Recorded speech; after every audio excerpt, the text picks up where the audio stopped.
advent of misinformation, fake news, disinformation, and what effect it has on public understanding and governance and public trust on institutions that are supposed to be responsible for governance. I'm sure these are issues that are of importance and require of family. What is the place of society? What is the place of religion in bringing up a morally upright, patriotic citizenry? So that we can better understand the breakdown that leads into young people committing femicide, the moral challenge we have in families where family members end up being a threat to themselves, and where society has adopted a defiant, belligerent posture. You now hear of incidences of maisha ni yangu, shughulika na yako. Where does that leave family, society, community, religion, tradition, and culture? My second assignment is on information. There is an avalanche of information.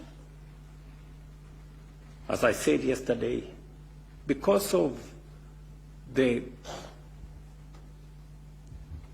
different spaces of available information, it is much more easy today to inform the public, to educate the public, to even entertain the public.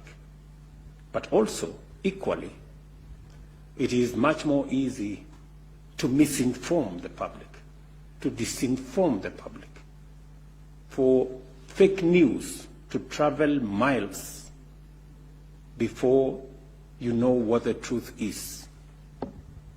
What is the place of fake news, of social media, and the advent of misinformation, fake news, disinformation, and what effect it has on public understanding and governance and public trust on institutions that are supposed to be responsible for governance? I'm sure these are issues that are of importance and requires intellectual discourse, intellectual interrogation to give us pathways for us to chart going into the future. In today's interconnected world, risks and threats easily escalate into global crises and disasters. However, our collective and individual security can be significantly enhanced through partnership and strategic alliances. Challenges such as climate change, transitional crime, cross-border terrorism, and instability driven by scarcity or economic crises often transcend borders.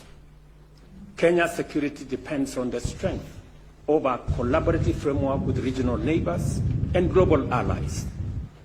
Fostering dynamic and responsive partnership frameworks that promote mutual respect, shared security, and inclusive prosperity calls for strategic capacity that I urge you, as graduates of this great university, to develop. I am encouraged by the university's leadership in fostering such alliances, as exemplified by initiatives like the Senior Professional Military Education Commandants Forum, which brings together military leaders from across Africa to share insights and best practices.